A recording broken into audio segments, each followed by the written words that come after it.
The first mechanical keyboard I bought was the Corsair K95 RGB, and it's still my main. I've been really happy with the quality and experience, to the point I generally only use Corsair keyboards. I usually have plenty of space on my desk, and as I work with multimedia, having an extra 18 keys was very appealing. That's my favourite feature, and now they're gone. This is the new Corsair K95 RGB Platinum, with only 6 keys on the side. I've heard that the reason for the cutback is actually the cost of having extra switches, but they seem totally okay with adding a very pretty but otherwise useless light strip on the top. So I'm torn on this. Like most Corsair keyboards, it's great, but they took away my favourite feature. I would be okay with it if it was called the K93 or something, but to continue my favourite line by taking away the thing that's separated from the others, it seems like a strange decision. I'll say now that I'm staying with the original K95 RGB, despite the quality improvements on the Platinum. The extra keys are more important to me. Anyway, personal rant over, now let's talk about the Platinum and its features. Assuming you only need 6 extra keys, this might be the keyboard for you. Whenever choosing a keyboard, unless it has thumb buttons or you need macros,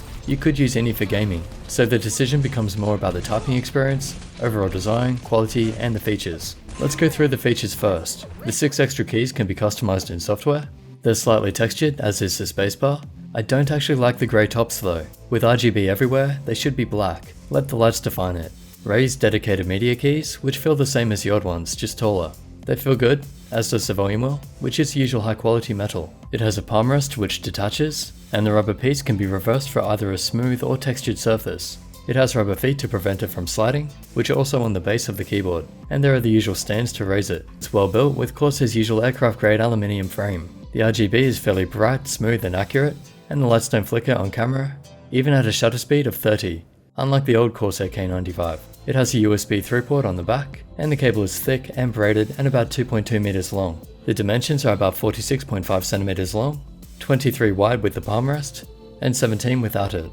And the key height is about 3 centimeters at the front, 4 centimeters at the back, and with the stands down, roughly 4.7 centimeters. It's an open board design which allows for more light and also makes it easier to clean, which I really like. Here's the keycap quality difference between the old K95 and new. Old one has the O-ring, and also has a lot of black inside. The new one is a lot cleaner. As for the feel, they seem fairly similar, but the typing experience is a bit different. I think the molds look the same, although the new ones do sit higher, so it might just be the texture, but I think it's going to be a combination of things. The new ones are better in some ways, but seem more hollow and loud. At first I thought the Cherry MX speed switches were the cause of the loudness, but I think it's just the new design and build quality. Here's a typing test so you know what they sound like.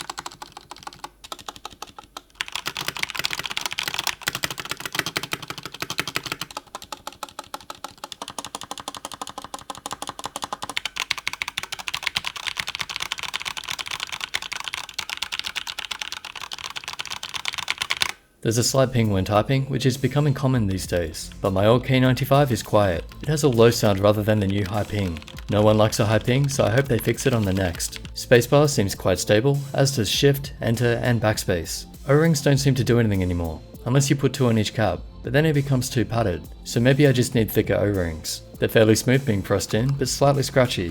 Not the highest quality, still very good though. Here's a bonus typing test on the old K95 for comparison. It has Cherry MX Red and O-rings.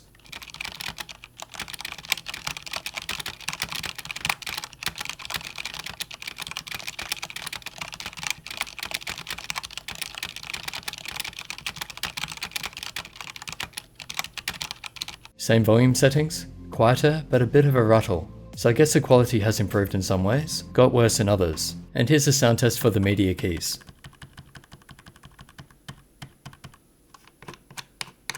All good there. Also included are the extra keys and the keycap puller. They say it has 8 meg of onboard memory that is independent of external software, and also that there is 100% anti-ghosting with full key rollover, and that is correct. The software has good functionality, but could still be improved and simplified. Obviously a lot of lighting modes, but customization in advanced is still a bit too complicated for me. And just quickly, you have some extra options in performance to disable shortcuts. Actually, the software gets a bit much and still lacks functionality that was in previous versions. You can remap the keys, make them macros, text, media and more, but you still can't open specific folders, which you could before, and it doesn't detect mouse functions while recording macros. You can make your own lighting profiles, or you can use one that someone else has made. It's great that you can actually go through them in the software now, and even better, someone tried to create the demo mode that I really liked on the K95 RGB. It's almost perfect, but not quite. Still, I love that we can use a mode like this. Great job Alex, I think it looks amazing. So the software is very good, but given how long they've been doing this now, I find it strange that it's still a bit messy,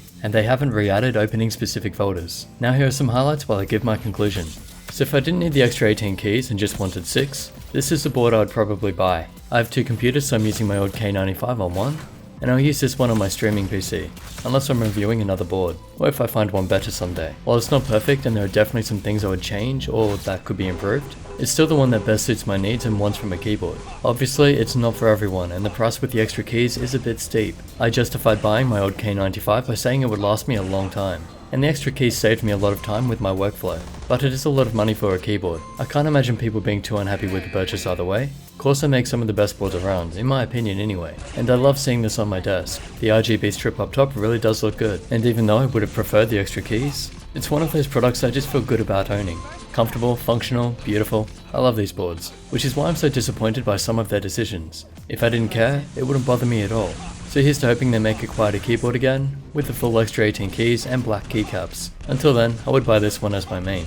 As a final note, I reviewed my K95 RGB back in August 2015, and it's still my favourite. I paid 279 Australian dollars for it back then, my own money. People have recommended me a lot since then, and none of them come close to it. So just because Corsair send me products to review now, doesn't mean I favour them. I genuinely love my old K95, and I really like this new one too. Again, it's personal preference and you should find the one that's right for you. The K95 RGB is right for me, and the K95 RGB Platinum is almost right for me. So a big thank you to Corsair for sending this out for review, and also I hope that they take my comments and suggestions into consideration for the next. How about a K99 with 24 extra keys instead?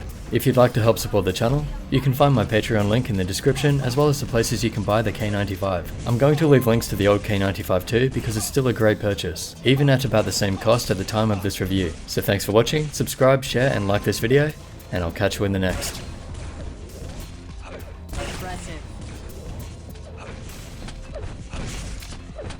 Red wins the round.